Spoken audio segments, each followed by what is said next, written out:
Good morning children, welcome back to my channel study with Neha में। आज हम पढ़ने वाले हैं रुचिरा फर्स्ट का चैप्टर नंबर 15 मातुल चंद्र के क्वेश्चन आंसर। अब हम इन क्वेश्चन आंसरों को शुरू करते हैं। सबसे पहले क्वेश्चन नंबर 1, बाल गीतम से अभिनयम से स्वरम गायत। Question number 2, पद्यांशान योज्यत। हमको इन पद्यों का मिलान करना है। मातुलः कृषि कथम ने स्नेहम। हे मामा, तुम स्नेह प्यार क्यों नहीं बिखेरते हो। तार खचितम सित परिधानम। तार खचितम यानी कि तारों से सुशोभित सफेद वस्त्र। त्वरित में ही माम श्रावय गीतम। त्वरित एहि जल्दी आओ और मुझे गीत सुनाओ।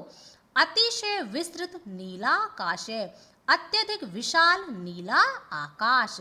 धवलम तव चंद्रिका वितालम यानी कि चंद्रिका वितानम, तुम्हारी सफेद फैली हुई चांदनी। अब देखो क्वेश्चन नंबर 3, पद्यांशेषु रिक्त स्थानानि पूर्यत। हमको रिक्त स्थानों की पूर्ति करनी है। प्रिय मातुल वर्धे में प्रीतम। हे प्रिय चंदा मामा, वर्धे में प्रीतम, मेरी प्रीति को बढ़ाओ। कथम प्रायस्यसि मातुल चंद्र। हे चंदा मामा, तुम कैसे जाओगे। नैव दृश्यते क्वचिद अवकाशः। नैव दृश्यते कोई भी अवकाश दिखाई नहीं देता है। मह्यम दास्यसि मातुल चंद्र। हे चंदा मामा, क्या तुम मुझे दोगे। तारों से सुशोभित अपने सफेद वस्त्रों को क्या तुम मुझे दोगे। कथम आयसी ने भो मम गेहम। हे चंदा मामा, मम गेहम, तुम मेरे घर कथम ने आयसी क्यों नहीं आते हो। अब देखो क्वेश्चन नंबर 4, प्रश्नानाम उत्तराणि लिखत। हमको इन प्रश्नों के उत्तर संस्कृत में देने हैं। क्वेश्चन नंबर के, अस्मिन् पाठे कह मातुलः। अस्मिन् पाठे इस पाठ में मामा कौन है। उत्तर है इसका अस्मिन् पाठे चंद्रः मातुलः। इस पाठ में मामा चंद्रः चंद्रमा है। क्वेश्चन नंबर 6, नीलाकाश कीदृशः अस्ति। नीलाकाशः नीला आकाश कीदृशः कैसा है। इसका उत्तर है नीलाकाश है अतिशय विस्तृत अस्ति। नीला आकाश अत्यधिक विशाल है। मातुल चंद्रः किम ने करती। चंदा मामा क्या नहीं करते हैं। इसका उत्तर है मातुल चंद्रः स्नेहम ने कीर्ति। जो मामा है, चंदा मामा है, वह स्नेह यानी कि प्यार नहीं करते हैं, प्यार नहीं बिखेरते हैं। क्वेश्चन नंबर 6, किम श्रावितुम शिशु चंद्रम कथयति। क्या सुनाने के लिए बच्चे चंदा मामा से कहते हैं। इसका उत्तर है गीतिम श्रावितुम शिशु चंद्र कथयति।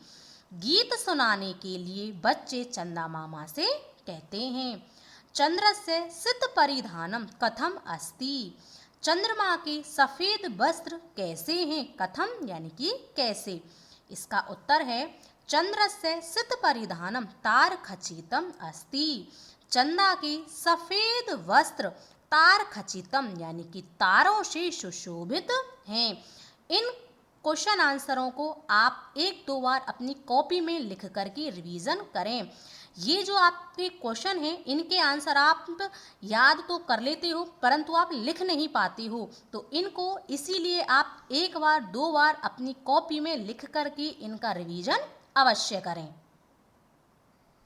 क्वेश्चन नंबर 5, उदाहरणम अनुसारम निम्नलिखित पदानि संबोधने परिवर्तय।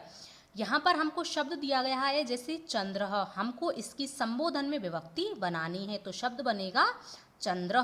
यह जो चिन्ह है संबोधन का यह यहाँ पर आ जाएगा। शिष्य, इसका शब्द होगा शिष्य। गोपाल, गोपाल। जैसे बालिका, बालिके, इसका संबोधन में शब्द बनेगा बालिके। प्रियम वदा, प्रियम वदे।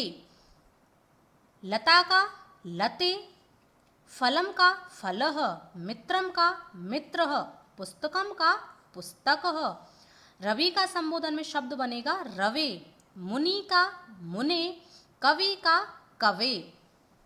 साधु का संबोधन में शब्द बनेगा साधो।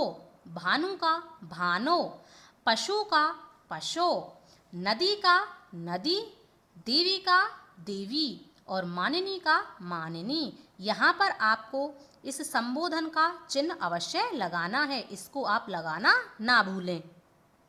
क्वेश्चन नंबर 6, मंजूषातः उपयुक्तानां अव्ययपदानां प्रयोगेन रिक्त स्थानानि पूरयत।